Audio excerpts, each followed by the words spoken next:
ठीक है, 5 लोग हैं, 5 लोग कोविड के मरीज निकल आए और टोटल पीतमपुरा की आबादी 10 लोगों की है।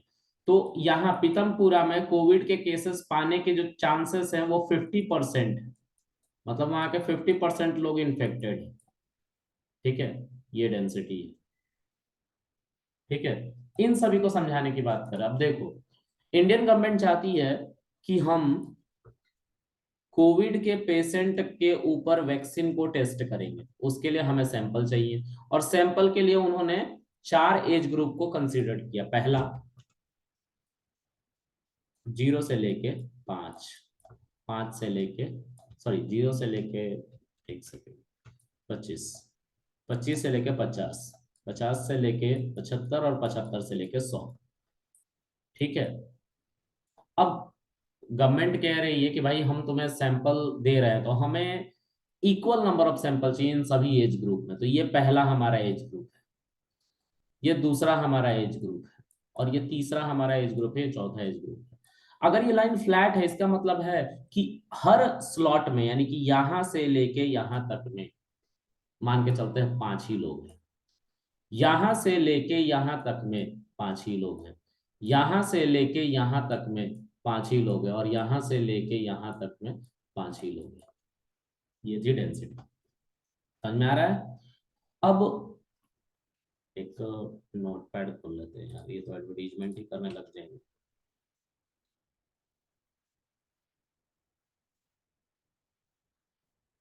ठीक है, अब दूसरा, मान लो कि हम फिर से कोविड के पेशेंट को देखना चाहते हैं, क्योंकि क्या हुआ सेकेंड वेव में, जो यंगस्टर थे, यंगस्टर एज इन जो 25 साल से लेकर 50 साल के बीच में थे, है ना, वो ज्यादा कोविड के पेशेंट आने लग गए थे।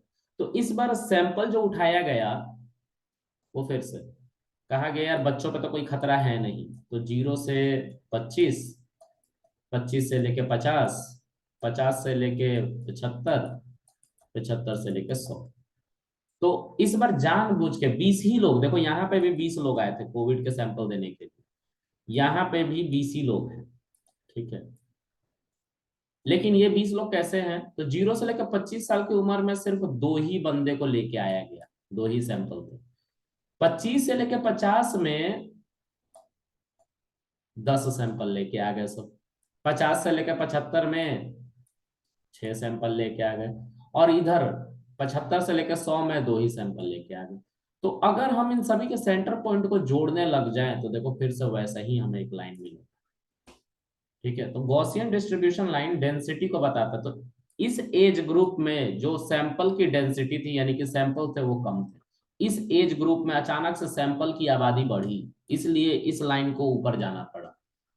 उसी तरह से यहाँ पे आबादी थोड़ी सी घटी, लेकिन तभी भी सबसे ज्यादा रही, तो दूसरे नंबर पे, और यहाँ पे 2 ही बंदे रहे इस क्लास में, इस एज ग्रुप में। ठीक है, तो गॉसियन के जो, मतलब वो जो बेल शेप डायग्राम था, वो हमें हेल्प करता है हमारे डेटा को समझने के लिए। अब मान लो ये जो लोग हैं, जो 20-20 लोगों को तुम्हें दे रहा हूँ, ये तुम्हारे डेटा पॉइंट्स है, यानी कि सैंपल्स है। तुम्हें एक ग्राफ पे उसको दिखाना है, तो ग्राफ पे तुम उसको ऐसे ही दिखाते हो, इसको कहते हैं हिस्टोग्राम। ठीक है, इसको कहते हैं हिस्टोग्राम। ठीक है, तो अगर तुम इसको लाइन से दिखाओगे तो उसको लाइन चार्ट कहते हैं। ऐसे ही लाइन बनती है, एक्स वाई एक्सिस होगा, उसमें ऐसे ही लाइन बना हुआ रहेगा। ठीक है, तो हमारे डेटा के डिस्ट्रीब्यूशन को बताता है। अगर हम इस डेटा में एक कोई बंदा ऐसा कोई एक्सेस बना के, ऐसा एक ग्राफ बना के दे दे, और नीचे लिख दे यहाँ पे 0 से लेके 25, यहाँ पे बोल दे 50 एज ग्रुप के रहेंगे, यहाँ पे बोल दे 75, और यहाँ पे बोल दे 100, तो हम देख के समझ जाएंगे कि हमारी जो सबसे ज्यादा आबादी है वो 25 से लेकर 75 के बीच के लोगों की है। देख रहे हो कितने सारे लोग हैं। अगर ये पूरी तरीके से ग्राफ सिमेट्रिकल हो जाता है, सिमेट्रिकल मतलब कि अगर इसको देख पा रहे हो तुम, तो इसको बीच में से अगर मोड़ोगे तो एक दूसरे के ऊपर दोनों लाइनें ओवरलैप हो जाएंगी, मतलब ये जो दूसरी वाली हाफ है वो इस वाले लाइन पे आके ओवरलैप हो जाएंगी इजीली। तो इसको बेल शेप डायग्राम कहते हैं। इसको बहुत सारे डेटा के ऊपर एक्सप्लोर करने के बाद रिसर्चरों ने बनाया है इस ग्राफ को, और बताया है कि ये अगर डेटा को अच्छे तरीके से तुम कलेक्ट करो बिना बायस हुए, मतलब बिना किसी धर्म जात पात या इंटेंशन से इन्फ्लुएंस हुए तुम अगर डेटा को बनाओगे, तो उसका ज्यादातर चांसेस है कि वो बेल शेप डायग्राम में होगा, मतलब तुम्हारे सैंपल्स ऐसे आएंगे। ठीक है, क्या मतलब है इसका?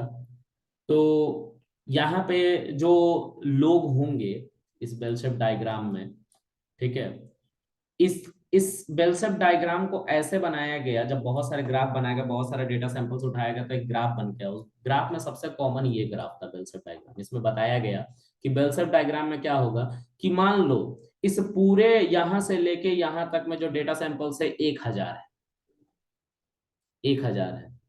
तो ये पहला जो सिग्मा है इसको फर्स्ट सिग्मा कहते हैं, मतलब ये मीन है, this is called mean. Okay, ये मीन है। मीन को न्यू से भी दिखाया जाता है, ठीक है, ये न्यू का सिंबल है। और ये जो है हमारा, इसको कहते हैं फर्स्ट सिग्मा, इसको कहते हैं सेकंड सिग्मा, और इसको कहते हैं यहां से लेके यहां तक थर्ड सिग्मा। देखो 3 सिग्मा दिखाया ना, 2 सिग्मा दिखाया, 1 सिग्मा दिखाया है, और ये -1 सिग्मा, -2 -3। तो क्या किया गया है, बताया गया कि अगर 1000 लोग हैं तो 341 लोग उसमें से इस सेक्शन में मिलेंगे तुम्हें, मतलब डेटा पॉइंट्स इस सेक्शन में मिलेगा। अगर 1000 सैंपल्स है तुम्हारे पास तो 341 सैंपल्स तुम्हें इस सेक्शन में मिल जाएगा, पहले वाले हाफ में। और दूसरे वाले हाफ में भी 341 सेक्शन मिलेगा, मतलब 341 सैंपल्स मिल जाएंगे। यहाँ पे 136 सैंपल मिलेंगे, यहाँ पे भी 136 सैंपल मिलेंगे सेकेंड सिग्मा में। यहाँ पे 21 लोगों का सैंपल मिलेगा, यहाँ पे भी 21 लोगों का सैंपल मिलेगा, और यहाँ पे जो बच गए 1 लोगों का सैंपल, और यहाँ पे भी 1 लोगों का सैंपल मिलेगा। इन सबको तुम जोड़ लोगे तो तुम्हारे 1000 डेटा पॉइंट्स बन जाएंगे। तो बेल शेप डायग्राम कुछ नहीं है, एक छोटा सा एनालिसिस के लिए ग्राफ है, जो तुम्हें इंटरव्यू में देके पूछा जाता है, बताओ इस ग्राफ में को देख के तुम क्या समझ रहे हो। तो पहले तो तुम्हें बोलना है सर डेटा के डिस्ट्रीब्यूशन को समझ रहा हूँ, क्योंकि यहाँ इस ग्राफ को देखने के बाद ये जो लाइन है ये हमें ये बता रहा है कि इस एरिया में फर्स्ट सिग्मा में सबसे ज्यादा आबादी है, पहली बात। दूसरी बात, सर अगर बेल शेप डायग्राम में हमारा डेटा आया है तो ज्यादातर चांसेस है, ये मैथमेटिकली प्रूवन है, कि मीन, मीडियन और मोड सब इसी लाइन पे होगा। ठीक है, ओ फिर से सीधा लाइन खींच दिया यार, वाह। हाँ, तो मीन मीडियन मोड सब एक ही लाइन पे होगा, और वो खुद ये मीन है, इसको हम मीन कह रहे हैं। ठीक है, और यहां से फैलाव हर डेटा पॉइंट का, मान लो ये डेटा पॉइंट ऐसे ही तो होंगे, एक्स वाई कोऑर्डिनेट पे बने हैं, ऐसे ही होंगे, लेकिन इसको हम इस गॉसियन डिस्ट्रीब्यूशन लाइन की मदद से ऐसे दिखा पा रहे हैं एक स्पेस में, लेकिन आखिर होंगे तो ऐसे ही ना, पॉइंट्स होंगे, और इनकी कुछ ना कुछ इस मीन से दूरी रहेगी, तो उसी को हम सिग्मा कह रहे हैं। ये फर्स्ट सिग्मा बाय डिफॉल्ट हमारे पास यही सिग्मा आता है, जो इतने ही डेटा को कंटेन करेगा, जिसको अगर बेल शेप डायग्राम पे होगा तो इन दोनों को ऐड कर लो। 68.2% जो टोटल तुम्हारा सैंपल है, मान लो वो 100 सैंपल हो, 1 करोड़ सैंपल हो, 1 लाख सैंपल हो, कितने भी हो, उसमें से 68.2% सैंपल फर्स्ट सिग्मा में लाई करेगा, अगर वो बेल शेप डायग्राम में है तो अप्रोक्सीमेट। ये समझ में आ रहा है? ये तुम्हें बताना होता है। बोलो, किसी कुछ पूछना है? नहीं सर। नहीं सर, समझ आ रहा था। चलो दूसरा है। सर एक क्वेश्चन है हमारा। हाँ बोलिए सर। जो आपने सर ये सिमेट्रिक डायग्राम बताया है, इसमें जो परसेंटेज दिए हुए हैं कि ये इक्वली लगभग बराबर होगा, तो एक्यूरेट डेटा होना चाहिए, जैसे 2.1% इधर भी दिया है तो उतना देखो जस्ट। अभी मैंने बोला था कि 34.1% जो डेटा है यहाँ पे, इधर इस हाफ में और इस हाफ में, रिसर्च के बाद बहुत डेटा पे एनालिसिस करने के बाद उन्होंने ऐसा बताया, एक ग्राफ जारी किया कि 34.1%, 34.1%, यानी कि टोटल 68.2% फर्स्ट सिग्मा में बंदे होंगे अगर वो बेल शेप डायग्राम में है तो। ठीक है, और फिर लास्ट में मैंने एक बात बोली अप्रॉक्स, रिकॉर्डिंग सुनना उसमें मिलेगा, अप्रॉक्स बोला, तो उन्होंने ही ये बात बोली कि अप्रॉक्स रहेगा, ऐसा हार्ड एंड फास्ट नहीं कि ऐसा होगा ही अगर बेल शेप डायग्राम में है, ऐसा हार्ड एंड फास्ट नहीं है। ठीक ठीक ठीक। ठीक है, अब इनको क्या कहते हैं भाई, फर्स्ट सिग्मा ये है, सेकंड सिग्मा ये है, थर्ड सिग्मा ये है, तो सर ये 0.1% है, ये 0.1% क्या, तो मैं बोलूंगा ये आउटलायर है। क्या है? आउटलायर है, जो हमारे outlier। डेटा के ट्रेंड को खराब कर देते हैं। मतलब वही वाला जो मैं हमेशा बोलते रहता हूँ कि मैं घर से दिल्ली आया धोती कुर्ता में, और यहाँ पे देख रहा हूँ तो बाल रंगवा के कान में बाली पहन के घूम रहे हैं उन्होंने, तो समझ में आ रहा है ना, मैं उनके ट्रेंड को खराब कर रहा हूँ। ठीक है, हमारे गांव में बैठा के लोग खाना खिलाते हैं कि भाई शादी पार्टी में बैठा के लोग खिलाते हैं, यहाँ पे खड़े होके खाओगे तुम जमीन पे बैठ के, यू आर डाउन मार्केट, ऐसा ट्रेंड है यहाँ। ठीक है, तो ट्रेंड ट्रेंड की बात कर रहा हूँ। तो ऐसे लोगों को हम निकाल के बाहर फेंक देंगे। अगर मैं घर से धोती पहन के आ गया दिल्ली में, तो मैं दिल्ली के ट्रेंड को खराब कर रहा हूँ, माहौल को खराब कर रहा हूँ, तो मुझे निकाल के फेंक दिया जाए। ऐसा ही काम कुछ हमारे डेटा में भी होता है, कुछ डेटा पॉइंट्स हमारे डेटा के ट्रेंड को खराब कर रहे होते हैं, इसीलिए उनको आउटलायर कहा जाता है, नॉइज कहा जाता है, एनोमली कहा जाता है। 3 टर्म है, नॉइज, आउटलायर, एनोमली। इनको निकाल के फेंक देते हैं। ठीक है, ये सब अनडिजरेबल डेटा का नाम है तीनों, नॉइज, एनोमली, आउटलायर। ठीक है, तुम सो रहे हो, पंखा चल रहा है लेकिन पंखा थोड़ा थोड़ा सर नॉइज एक कर रहा है। क्वेश्चन और है हमारा। बोलो। सर हम्म इसमें एक क्वेश्चन हमारा है कि ये है कि जो आउटलायर होते हैं हमारे, हम्म जो हम क्योंकि उनकी नीड ऑलरेडी आउटलायर्स में है, तो इनका यूज कहीं किसी दूसरे सिनेरियो में हो सकता है? नहीं यार, ऐसा तो मैंने कोई सिनेरियो नहीं देखा है। एक बार फिर से मीटिंग रिज्वाइन कर लो, फिर स्टार्ट करते हैं, इसको बताता हूँ।